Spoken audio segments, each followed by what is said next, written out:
بسم الله. أعوذ بالله من الشيطان الرجيم. بسم الله الرحمن الرحيم. اللهم صل على محمد وعلى آل محمد كما صليت على إبراهيم وعلى آل إبراهيم وبارك على محمد وعلى آل محمد كما باركت على إبراهيم وعلى آل إبراهيم في العالمين إنك حميد مجيد. رب اشرح لي صدري ويسر لي أمري واحلل عقدة من لساني يفقهوا قولي. اللهم لا صعب إلا ما جعلته صعبا ولا سهلا إلا ما جعلته سهلا وأنت إن شئت يا رب العالمين لجعلت الصعب سهلا ونسألك اللهم أن تجعل كل صعب سهلا علينا برحمتك يا أرحم الراحمين إنك على كل شيء قدير. وجاءوا بأرض أباهم كبمابه إشاء تلين كيكي يبكونه بولين كنو.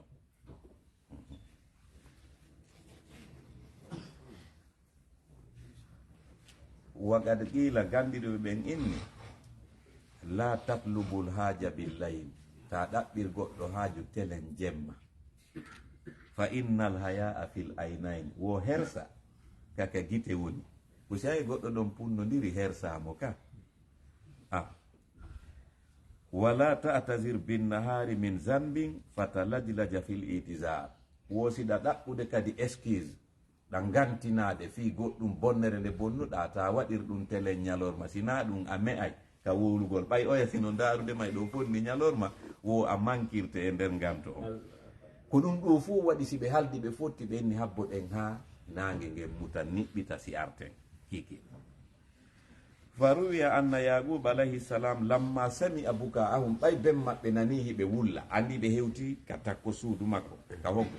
o nani hiɓe wulla, o nani ɓe wulla tun qala ma bikum, o inni ko honɗum waɗi on. Go'o oɗono atti ɓe landade, a jara fil khanami shay, o inni goɗɗum waɗi dammi ɗin. Galula ɓenni mo o gala o inni ɓe fayna Yusuf, kontoni Yusuf. Galu ɓe inni zahabna nastabigu fa akalahu zib,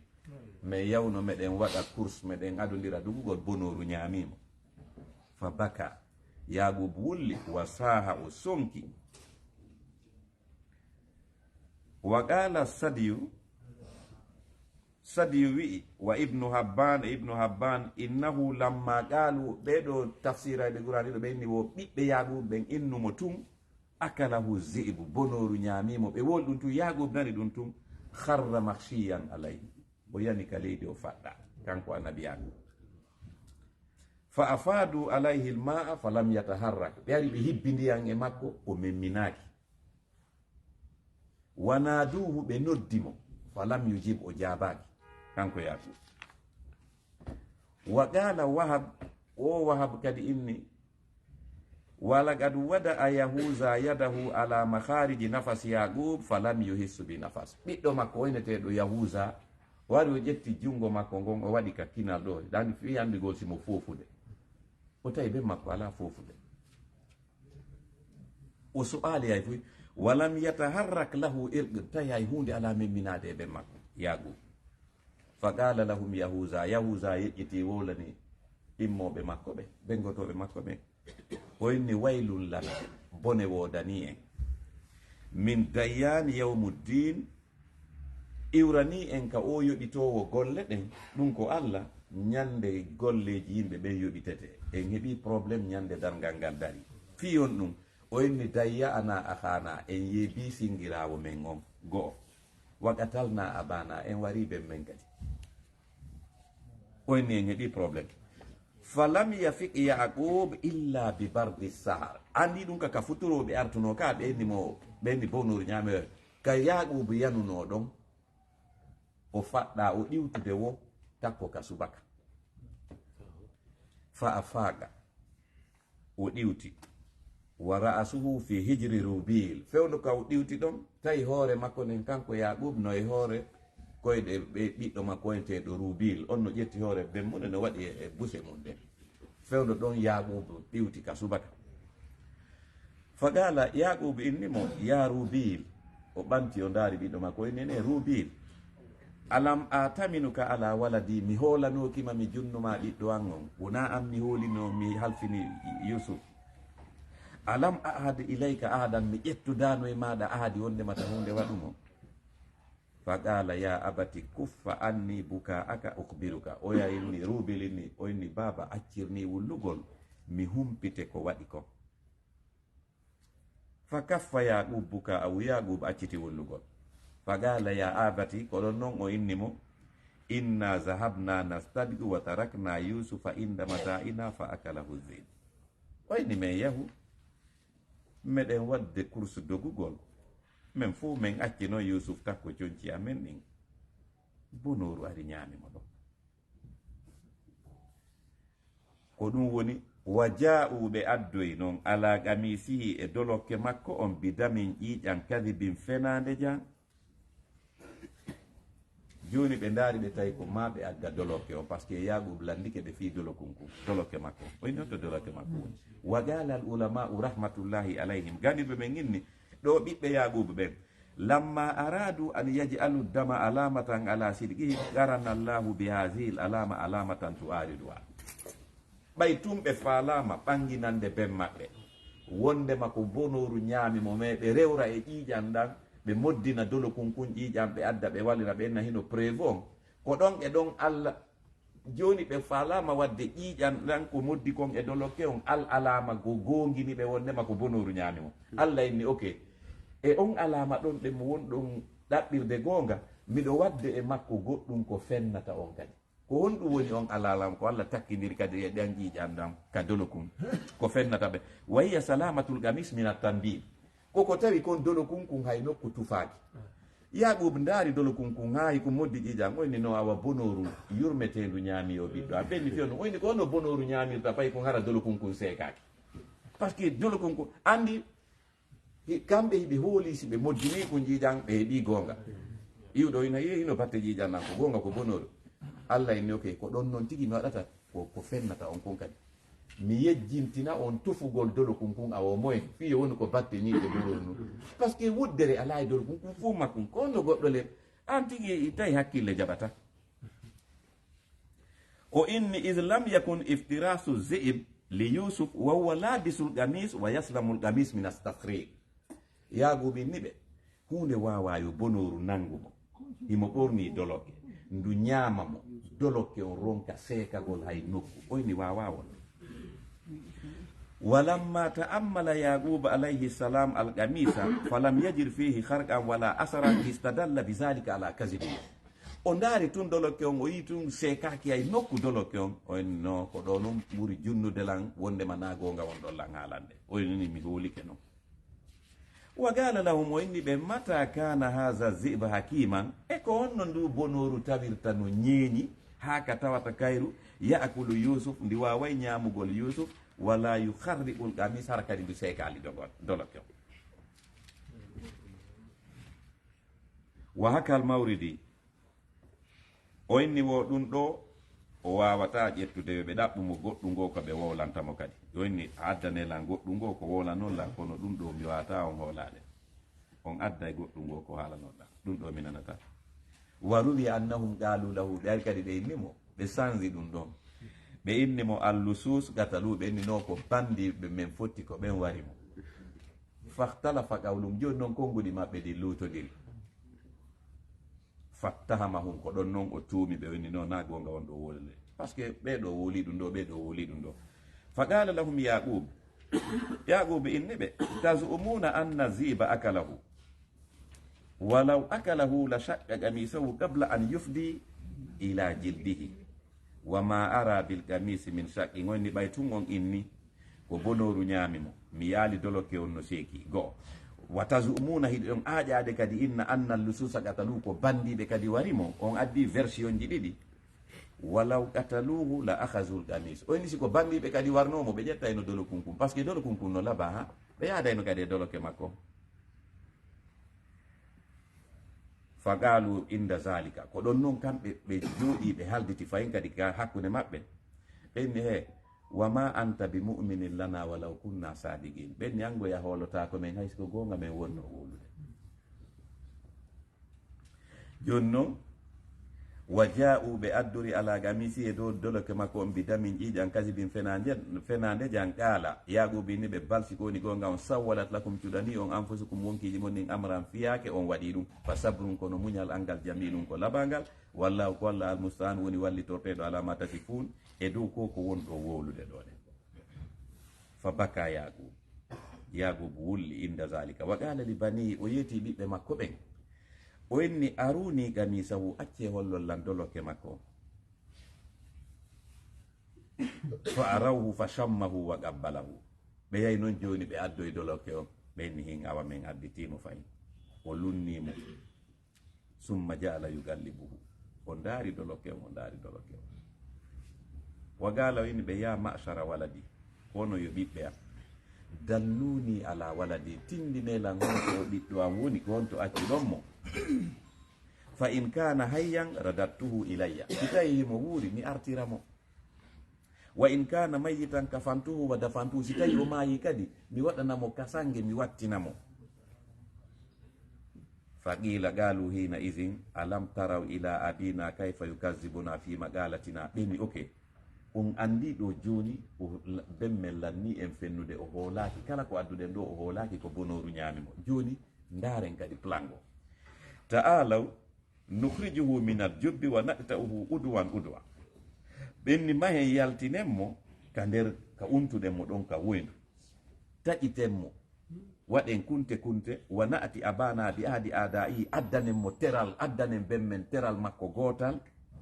fa yusaddiquna fi maqalatina on say o gonginayen wa yaqta'u ya'sa on say o accira ni wolugo yayen yaltinenmo ka koloyru taƴitenmo addanenmo teral gotal hollemo woɗon o hoolo faqala yahuza inni ɓe wallahi la in fa'altum la akunanna lakum aduwan ma bagitu o inni mi wondi si on waɗi ɗum ko ha ñande mi maayi mi wonay gaño moɗon woɗum woni go'o wala ukhbiranna abakum bi su'i saniku e puis mi yetoto kadi yaqubu bemmen ko waɗɗon ko o inni si yaltinimo inni on taƴitaymo mi wowlanay mawɗon kay qaluɓe innimo فإذا منعتنا من هذا فتعالوا نستد له ذئبا بين يوكي يهوذا sa inni men waɗata ɗum ɗon yaltingol mo ka woyndu taƴita mo addana ben men teral makko gotal fiyo hoolo joni awa tawtu men yahen ɗaɓɓen bonoru nangoyen bonoru ha ka nanguɗen wo addanen ben men innen ok hino ɗo bonoru ñamru ɗum ɓiɗɗo ma o gala fastadu zi'ban wa lattahuhu biddami wa awsaquhu bil hibal summa ja'u bihi yaqub ɓe yahi ɓe raɗi bonoru ha ɓe nangi ɓe haɓɓi bonoru ndu ɓe hirsi dammol ɓe moddini ndu fof ƴiƴam bonoru ndu ɓe addi ndu ka yaqub ɓe maɓɓe wagalu ɓenni ya abana hey ko an yo ben amen inna hadha dhi'b aydu bonoru ɗo alladhi yahillu bi akhnamina wa yaftarisu ko ndu arata say wo e dammi amen ɗin nanga ɗon dammigo ɓenni wala allahu allazi afja'na bi akhina la nashukku fihi ɓenni men sikkitaki ko nduɗo bonoru tigi weddintini men nangi singa men ñaamimo ko ɗum waɗi men addindu wa haza damuhu alay ɓenni a yaali ƴiƴam makko nange hoore bonoru ndu andi ɓe bonoru ndu fof tawi ko ƴiƴam ɓenni a yaali fa qala yaqub inni ɓe atlibuhu accite bonoru ndu ɓe acciti ndu wayni pottite ta ko mayru ɓe pottiti wata basbasa lahu zib bonoru ndun fewtiti yaqub ndu hayli bukkol ngol ɓaydu dimbi bukkol mayro on fa aqbala yadnu minhu wa yaqub yaqulu lahu udnu bonoru ndun ɓayɓe accitindu indu ɓattade yaqub no inne ndu ɓatto indu ɓattade yaqub hatta alsaka khaddahu bi khaddihi bonoru ndun ari ƴetti gaɓɓuɗe mayro on takki ka gaɓɓuɗe yaqub faqala lahu yaqub inni bonoru ndun ayyuha zib e ko an yo bonoru lima faja'atani bi waladi wa awrastani husnan tawila ko fiyon ɗum ñamanɗa ɓiɗɗo an defuɗa lan bonu ɓernde juutuɗo summa qala on tuma yaqub inni ɗon e ɗon allahumma antiqhu allah mi torike ma wowlinanan ndu bonoru fa antakahu llahu ta'ala allah wowlini bonoru ndun fa qala bonoru ndun inni yaqub wallazi istafaka nabiya mi wondiri o allahjo waɗuɗoma annabajo ma akaltu lahmahu mi ñamali tewu ɓiɗɗo ma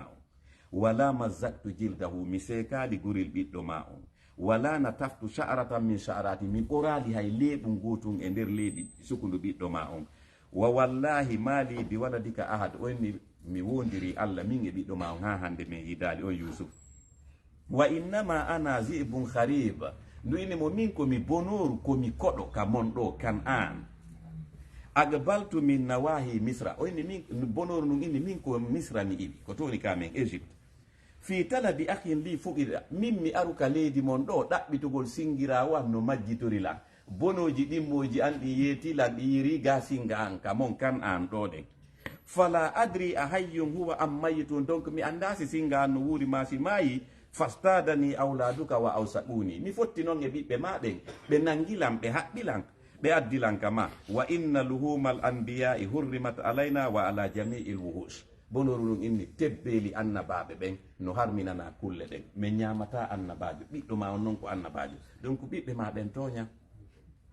bonoru ndun inni yaqub wa tallahi la aqamtu fi biladi yakzibu fiha awladul anbiya'i ala lwuhush ndu inni e pi mi wondiri Allah mi wontata hande kadi e leydi ka tawata ɓiɓɓe annabaɓe ɓen toña e kulle ɗen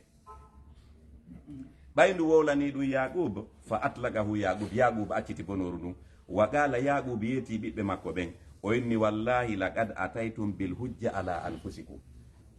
o inni mi wondiri Allah onon tigi on addi hunde fennayde on nden o inni ko nangoy ɗon ndu bonoru haɓɓuɗon ndu addu ɗon ndu yeetike lan ko wowluɗon kon fof na non woniri o inni ɓe haza zibum bahim o inni nduɗo ko bonoru ko kullini haraja yatba'u zimama akhihi mais ko won ɗum yaltini ndu kam maɓɓe ndu aray woni ɗaɓɓite singa mayru no majjitori ndu wa antum onon noon ko on yimɓe dayyatum akhakum on yahi on yeebi singa mo oɗo ko kullini kanko e mo ɗaɓɓitude singa makko natta mo ka maɓɓe onon noon ko on yimɓe on ƴetti singa mon on yahi on yeeboyi wa qad alimtu anna ziba bari'um mimma ji'tum bi o inni mi andi Allah andinilam bonoru ndun laaɓi poy on toñu ndu ko ndu innocent hay hunde ndu waɗa ɓiɗɗo an o inni ko noon tigi kadi addi ko fenni on kon wa ja'at ari sayyaratun seteɓe fa arsalu ɓe neli waridahum ƴoganayɗo ɓe on fa adla o ukki dalwahu bangal makko ngal ka koloyru Yusuf nangi julfe o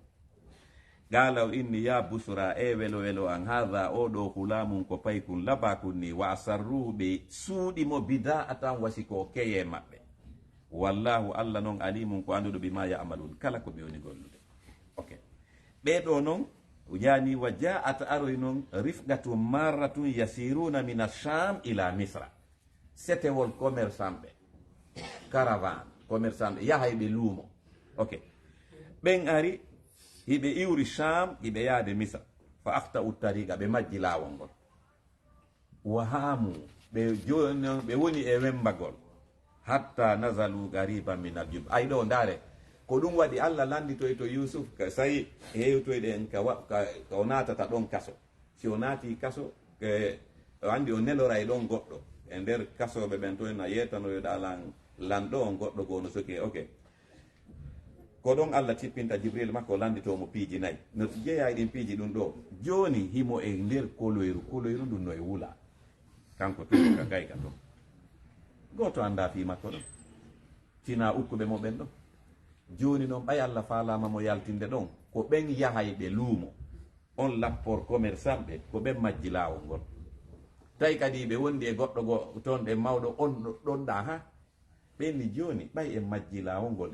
ɗaɓɓiten ɗo se gi'ay ka ƴewgen ndiyam oɗo yara mawɗo tawi ɗon ɗama ha tawi noon ko fiyoɓe ar ha ka koloyru ka Yusuf on ɗon ɓe innaɓe ɓe ƴewgiɗo o nanga noon ɗo mawƴam wa kana al jubbu fi qifratin ba'idatin min al umran tawi noon koye wula to lulu ndun koloyru woni wa innama huwa lirru'at wal mujtaz tawi ko seteɓe e aynayɓe dammi andi fi ndun koloyru wa kana ma'uhu milhan tawi ndiyan ko woni kon e koloyru ndu no wondi e lanɗan fa azuba hina ulqiya fihi Yusuf gila ñande Yusuf bugaka nder toon o tippi o yahi ɗo ɗan weeli tawi joni sa yari ɗan iɗan weeli haɗi noon aran no noywa ndiyan ɗan ka baɗe joni noon o arɗo ƴogugol ɓe itti ɗon goto ko ya ƴogana ɓe kon ɗon noon ari o ari tun ƴogugol ta allaga yusuf nangi bil habli ɓoggol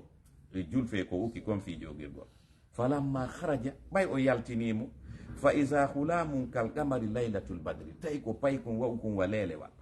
ahsanu ma yakunu min alkhina tawi hande o yaali paykum ko ladirawa oɗo ɓaynelaɗo maki ka hadisul isra wal miraj mo ka sayi muslim ɓaynelaɗo ƴawnama ka kammu duga ɓenni go fa isa ana bi yusuf nelaɗo ni ɓaymi inde ñande yusuf isa huwa gad utiya chatral hasan tawi himo okka feccere ngari wa qala ka'bul ahbar inni kana yusuf hasanul waji tawi yusuf no laba yeeso ja'adu sha'r leeɗi hoore makko ɗin no ɓuuri dahmul ayn gite makko ɗen no jandi mustawal halqi tagudi makko ndin no fotodiri abyadul lawn mbaadi ndin ko daneri khalisu sa'idain becce makko ɗen no tiiɗi khamisul batni reedu makko ndun no ɗehi sahiru surra wuddu ndun no fanɗi iza tasama si o muusi ra'aita nura min dawahiki ayiyay annura no iwa e hunduko makko ngo on ɗon noon o inni awa mi heɓi ɗo paykun labaku ɓe aymi ɓe ari ɓay ɓe ari ɓe moɓodiri e hakkunde makko wa qalu lahum ɓe inni huwa bida'atan istabdatnaha ba'da ahli sham ɓenni awa joni oɗo o wontidi wasi en konta mo e marchandise ko joginoɗen kon wasi hakkunde marchandise ji men ɗi ibnu abbas inni asarrahu ihwatu yusuf bida'atan lamma stuhrija min al jub andi ɓayɓe ukkimo ka woyndu ɗon souvent haray ɓe sera woyndu ɗum kamɓe ɓe andi himo ton haray ɓe fija ɗon eɓe ayna dammi mais ɓe andi himo ton joni noon ɓen seteɓe ɓay ari wubbi yawgol ƴogugol ɓe wattani hakki ɓe yi tun oya ƴawdire ɓe ari ɓe mooɓi hakkunde maɓɓe ɓiɓɓe yaguɓe ɓe ari ɓe mooɓi ɓe innima oɗo bi'isa ma sanantum haza abdullana abi ɓenni on waɗi ɗo ko moƴƴa on non ɓe seteɓe par ce que kumpay kun ɗo o ko maccuɗo amen doguɗo ni min ari min tawi noon hiɗon jogimo wa qalu li yusuf bil ibraniya ɓe wowlani ɗon kadi yusuf tigi ka haala maɓɓe ka hibru haala maɓɓe kan ɓe wowlanimo ɗon ɓe innimo hino maɗoɗen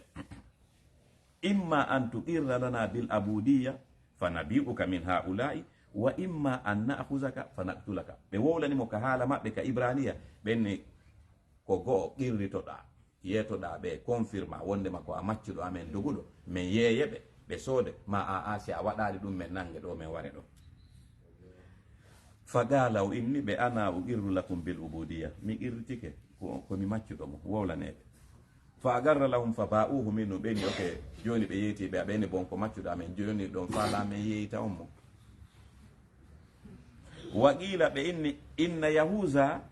wassa akhahu yusuf bilisanim ani tarif li ikhwatika bil abudiya fa inni akhsha in lam taf'al qataluka yahuza tigi ari yetimo inni heta diskito ɗirrito yeeto ɓe ɗo ko a maccuɗo e puis ɓe yeyte sina ɗum ɓe warete mi ara mi watama defandude ɗo komin tum fala allah llahu an yajala laka makhrajan yahuza innimo wonno gasa allah waɗante yaltirgal ene nde sattende si tawi tun a mayani allah waɗante no yaltira wa tanjuwa min alqati on sayi kadi hara daɗi fakatam yusuf sha'anahu makhafata an yaftali ko ni yusuf suuɗiri fi mum o wowlanali ɓe soodituɓe mo wondema ko ɓiɗɗo yaɗuru o inni ɓe way komi maccuɗo maɓɓe wa qala malik bunda'ar tawi noon hoorejo ngol setewol ko inneteɗo malik bunda'ar on noon ko kanko woni hoorejo on setewol ngol o inni wallahi ma hasihi sammatul abid o inni o inni min nono miiri kumpay kum mirali o wono maccuɗo qaalu kotiraɓe makko ɓe ginnimo huwa tarabba fi hujurina ɓen he kaka galle ɓen amen o leƴi wata hallaga bi akhlaqina o ƴetti jikkuji amen ɗin ta yirumo ko marri jikkuji fotuɗi o ɓay ko minen ne odi o épouse caractére ji amen ɗin o ƴetti jikkuji amen ɗin wata addaba bi adabina nediji amen ɗin fof o jogitiɗi fa qala malik bunta ari yiltiti joni e yusuf o inni ma taqulu ya fulamo inni ene fay kum ko on ɗum wiɗa e ko min e ɓeɗo min yewti mais kanko o susata innugol non min e ɓe minname par ce que man ɓe warayno ɓe o landima tun qala sadaku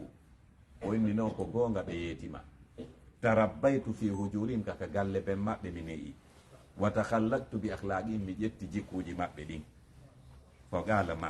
malik bundar inni in bi'tumuhu minni ishtaraytuhu minkum fada'u. Oyni malik inni ok joni si tawi on yeeyaylanmo yeeyaylan mi sooday ɓay on fotti jonno discussion on lanni ɗon ko ɗum woni wa sharawhu ɓe sottirimo bi samanin coggelum baksin fanɗukum darahima mbukoy ma'dudati lintakoy wa kanu ɓe laati fihi e ngun coggu maygu mina zahidin ko jeeyaɓe ruuɗi ɓe tawi kamɓe tode haaju maɓɓe wona e innugol ko ɓe yeeyitimo kon woni kamɓe ko yo i wi ɗon tu wona haaju maɓɓe ala e mbuuɗi ɗi par ce que ɓe inni wo ko ɓe yeeyinomo ko mbunnogay kala e maɓɓe mbuɗɗiɗi isruna dirham a faami kala e maɓɓe mbuɗɗiɗi kamɓe na haaju maɓɓe na e mbuɗɗi woni ko yo i wi tun ka maɓɓe kanɗan yo i wandi ɗum harabben maɓɓe yiyatamo few. Wa qala alladi wi on gorko istarahu soodituɗomo min misra immorde ka leydi misra limraati on wiyani ɓeygu muɗum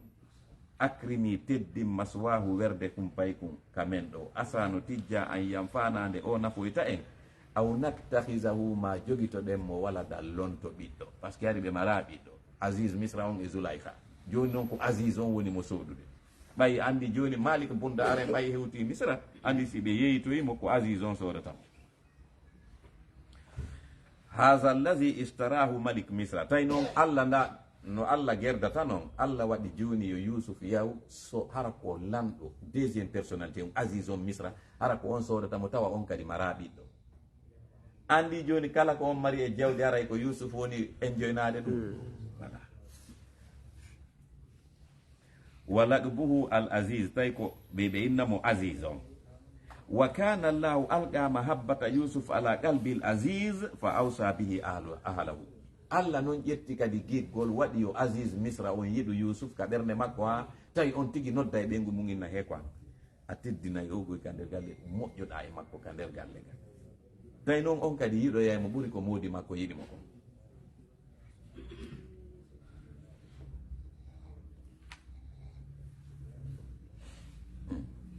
Joni noon ɓayɓe yeeyimo few malik bundarini en winday kaydi on yeeyata lan ɗo tumi junna on mboɗi en waɗali kaydi probléme yaltoyato. Walamma stara malik bundar Yusuf min ikhwatihi kataba baynahum wa baynahu kitaban oyne en winday hakkunde men ko seeditoto kon miɗo soodi o e jungo mo ɓe windi tawi noon ko onno windi ka kaydi ko windi ka kaydi o inni hadha ma istara malik bundar min bani yaqub ko ɗum ɗo woni ko malik bundar soodi e jungo ɓiɓɓe yaqub ɓen wa hum fulan wa fulan o inni ɓen ɗon noon ko kaarijo e kaarijo e kaarijo ɓe yeeyi malik hombo mamlukan lahum jiyaɗo maɓɓe bi ishrina dirhaman mbuuɗi nogay wagad sharatu lahu annahu abigu ɓe watti ka kay toon wondema ɓiɓɓe yaguɓe ɓen yeetikela min malik bundar wondema o ko maccuɗo maɓɓe wa annahu la yanqalibu bihi illa muqayyadan musarsana ɓenni kadi malik sa soodaymo kadi si on iway ɗo ko be haraymo haɓɓi kadi wa atahum ala zalika ahdullah wonni ok probléme ala ɓe haldi ɗum ɓe yeeyimomo ɓe haɓɓimo noon ɓe junnimo qala malik wahab bun munabba inni fa wadda'ahum Yusuf inda zalika Yusuf inni ok dare mi wayno o joni par ce que coggu ngun timmi kamɓe ɓe hodde ka suudu malik bundar ƴetta Yusuf kañum e setewol maɓɓe commerçant ɓe ya Égypte joni Yusuf noon wayni kotiraɓe mum ɓe o inni hafizakumullahu wa in dayyatumuni onon on yeebilan kono min mi torike Allah yo Allah reeno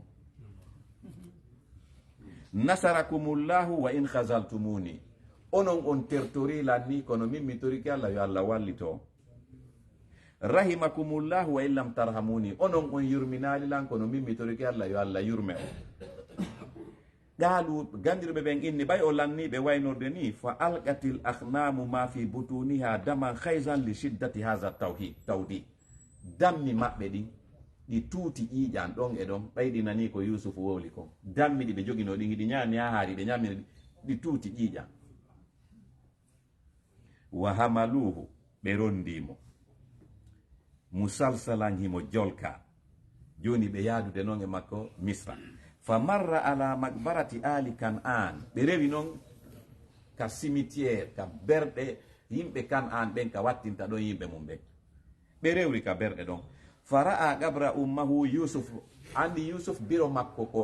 no ko ɗon wattina ka berɗe ɗon o hayni noon kabru biro makko ka wattina ɗon